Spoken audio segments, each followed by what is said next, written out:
അങ്ങനെ 900 കണ്ടിയിലുള്ള green mountain റിസോർട്ടിൽ നിന്ന് നമ്മൾ നേരെ മടങ്ങി. പിന്നെ നമ്മൾ പോയിട്ടുണ്ടായിരുന്നത് കളക്ടർ വിമൻസ് ഡേയോട് അനുബന്ധിച്ചാണ് നമുക്ക് ഇങ്ങനത്തെ ഒരു പ്രസ്റ്റീജിയസ് ആയിട്ടുള്ള ഒരു ഒക്കേഷൻ കിട്ടിയിട്ടുള്ളത്. വിമൻ യൂട്യൂബേഴ്സ് ആണ്. അവർക്ക് വനിതയായിട്ട് തന്നെയുള്ള ഒരു കളക്ടറാണ് നമുക്ക് കിട്ടിയിട്ടുള്ളത്. അപ്പോൾ ഒരുപാട് ദീപിപ്പിക്കുന്നില്ല. ഈ വനിതാ ദിനത്തിൽ വനിതയായ കളക്ടർക്ക് വനിതകളായ യൂട്യൂബേഴ്സിന്റെ അടുത്ത് എന്താണ് സംസാരിക്കാനുള്ളത് നമുക്കൊന്ന് കേട്ടു നോക്കാം. ചേരുന്ന അതല്ലെങ്കിൽ കറക്റ്റ് ആയിട്ടുള്ള ഇൻഫർമേഷൻസ്, കറക്റ്റ് ആയിട്ടുള്ള ഒപ്പീനിയൻസ്, കറക്റ്റ് ആയിട്ടുള്ള റേറ്റിംഗ്സ്, ഇതൊക്കെ എല്ലാവരിലേക്കും എത്തിച്ചു കൊടുക്കാൻ, എസ്പെഷ്യലി ഒരുപാട് വിമനെ ഇതുപോലെ എന്താ പറയുക, നിങ്ങളിൽ ഇൻസ്പയർഡ് ആയിട്ട് മുമ്പോട്ട് വരാനും, വ്ളോഗിങ് ചെയ്യാൻ വേണ്ടി മാത്രമല്ല, നിങ്ങൾ ഷെയർ ചെയ്യുന്ന ഐഡിയാസ് പലപ്പോഴും പരീക്ഷിച്ച് നോക്കാൻ, അല്ലെങ്കിൽ യാത്ര ചെയ്ത് നോക്കാൻ, അല്ലെങ്കിൽ ഒരു ഡിസൈൻ അല്ലെങ്കിൽ ഒരു ഫാഷനൊക്കെ ടെസ്റ്റ് ചെയ്ത് നോക്കാനുള്ള ഒരു കറേജ് പലപ്പോഴും കാണുമ്പോഴാണ് എല്ലാവർക്കും ഉണ്ടാവുക. അപ്പോൾ അതിന് നിങ്ങൾക്ക് ഇനിയും കഴിയട്ടെ. ഈ മേഖലയിലേക്ക് ഒരുപാട് സ്ത്രീകൾ ധൈര്യപൂർവ്വം വരട്ടെ എന്നാണ് ആശംസിക്കാനുള്ളത്. കളക്ടർ കണ്ടതിന് ശേഷം പിന്നെ നമ്മൾ ഉച്ചക്കത്തെ ഭക്ഷണം കഴിക്കാൻ വേണ്ടി ചട്ടിയും ചോറെന്ന് പറഞ്ഞിട്ടുള്ള ഈ ഒരു റെസ്റ്റോറൻറ്റിലേക്കാണ് പോയിട്ടുണ്ടായിരുന്നത് കേട്ടോ.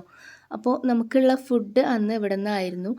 എന്താ പറയുക, എല്ലാവിധ ഫുഡും ഉണ്ട്. എല്ലാം നല്ല അടിപൊളി ടേസ്റ്റി ആയിട്ടുള്ള ഫുഡായിരുന്നു കേട്ടോ.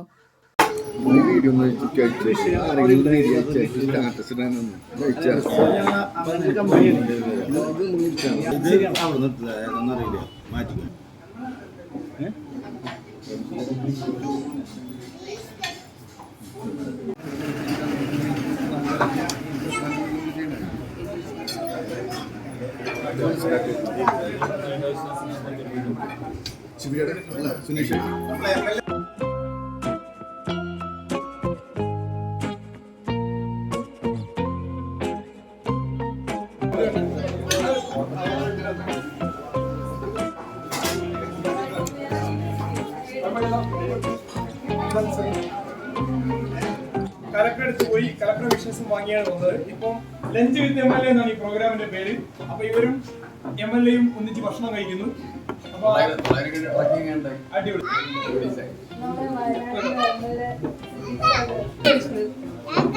ഞങ്ങൾക്ക് ഭയങ്കര പ്രോഗ്രാം, കാരണം എന്താ വെച്ചിട്ടുണ്ടെങ്കിൽ ഇങ്ങനത്തെ ഭയങ്കര ചാൻസ് കിട്ടുന്നുണ്ട്. അങ്ങനെ ഫുഡൊക്കെ കഴിച്ചതിന് ശേഷം പിന്നെ ഞങ്ങൾ നേരെ പോയത് കാരാപ്പുഴ അഡ്വഞ്ചർ പാർക്കിലേക്കാണ് കേട്ടോ. ബാക്കിയുള്ള പ്രോഗ്രാംസൊക്കെ ഇവിടെ വെച്ചിട്ടായിരുന്നു. ഈ ഒരു പാർക്കിൻ്റെ പ്രത്യേകത എന്ന് പറഞ്ഞാൽ കുട്ടികൾക്കാണെങ്കിലും മുതിർന്നവർക്കാണെങ്കിലും ഒരുപാട് എൻജോയ് ചെയ്യാൻ വിധത്തിൽ ഇതിനകത്തുണ്ട് കേട്ടോ. അപ്പോൾ നമ്മൾ ചെന്ന ഉടനെ തന്നെ നമുക്കുള്ള വെൽക്കം ഡ്രിങ്ക് ആണത്. അപ്പോൾ അതൊക്കെ കഴിച്ചതിന് ശേഷമാണ് പിന്നെ ഞങ്ങൾ പാർക്കിൻ്റെ അകത്തേക്ക് പോയത് കേട്ടോ.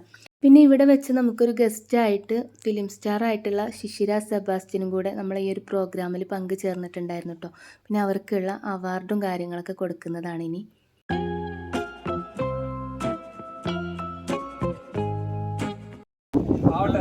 ആവട്ടെ. പാർവതി നമ്മുടെ ഒരു ബെസ്റ്റ് ഫ്രണ്ടാണ്.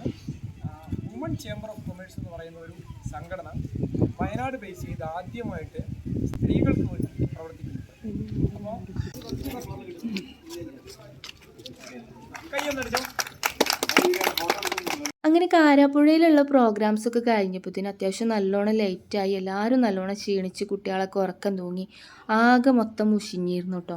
അപ്പോൾ എന്നാൽ പിന്നെ നമുക്ക് ഇന്നും കൂടെ എവിടെയെങ്കിലും സ്റ്റേ ചെയ്തിട്ട് നാളെ രാവിലെ കുളിച്ച് ഫ്രഷായിട്ട് വീട്ടിലേക്ക് മടങ്ങാമെന്നുള്ള ഒരു പ്ലാനിലാണ് ഞങ്ങൾ. പിന്നെ അവിടെ അടുത്ത് തന്നെയുള്ള വയനാട് തന്നെയുള്ള ഒരു മിസ്റ്റി മോർണിംഗ് എന്ന് പറഞ്ഞിട്ടുള്ള റിസോർട്ട് തിരഞ്ഞെടുത്ത് കേട്ടോ. അപ്പോൾ രാത്രി കഴിഞ്ഞ് ഞങ്ങൾ രാവിലെ എണീറ്റിട്ടുള്ള ഇതാണ് ഇപ്പോൾ നിങ്ങൾ കാണുന്നത് കേട്ടോ.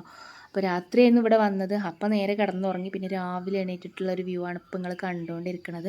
നല്ലൊരു അടിപൊളി റിസോർട്ടാണ് കേട്ടോ. രാത്രി ആയതുകൊണ്ട് ഞങ്ങൾക്ക് ഇതൊന്നും കാണാൻ പറ്റില്ല. പക്ഷേ നേരം വെളുത്തപ്പോഴാണ് മനസ്സിലായത് ഇത്രയും നല്ലൊരു റിസോർട്ടിലാണല്ലോ നമ്മൾ വന്ന് എത്തിപ്പെട്ടത്. കാരണം നല്ലൊരു കായലിൻ്റെ ഒക്കെ തീരത്താണ് കേട്ടോ. നമ്മളിവിടെ ആദ്യമായിട്ട് പോവുകയാണ്. അപ്പോൾ ഈ ഒരു റിസോർട്ടിൻ്റെ വിശേഷങ്ങളും കാര്യങ്ങളൊക്കെ ഉൾപ്പെടുത്തിയിട്ടുള്ള ഒരു വീഡിയോ ഉടനെ വരും കേട്ടോ. ഇതാ ഷൈനാസും കമറൊക്കെ അവിടെ വീഡിയോ എടുക്കൽ തുടങ്ങിയിട്ടോ. അപ്പം ഞാനിവിടെ പൊന്നൂസ് ചായ കുടിക്കണുള്ളൂ. അതുകൊണ്ട് ഇവിടെ ഇങ്ങനെ നിൽക്കുകയാണ്. അവളെ ചായ കുടി കഴിഞ്ഞിട്ട് വേണം താഴെ പോയി വീഡിയോ ഒക്കെ ഷൂട്ട് ചെയ്യാനെന്ന് വിചാരിച്ചിങ്ങനെ നിൽക്കുകയാണ് കേട്ടോ. അപ്പോൾ താ നമ്മളെ പൊന്നൂസ് ഇവിടെ ചായ കുടിക്കുന്നുണ്ട്. എങ്ങനെയുണ്ട് ചായ, കോഫി എങ്ങനെയുണ്ട്? സൂപ്പർ അല്ലേ? സ്വിമ്മിംഗ് പൂളിൽ ചാടണ്ട നമുക്ക്.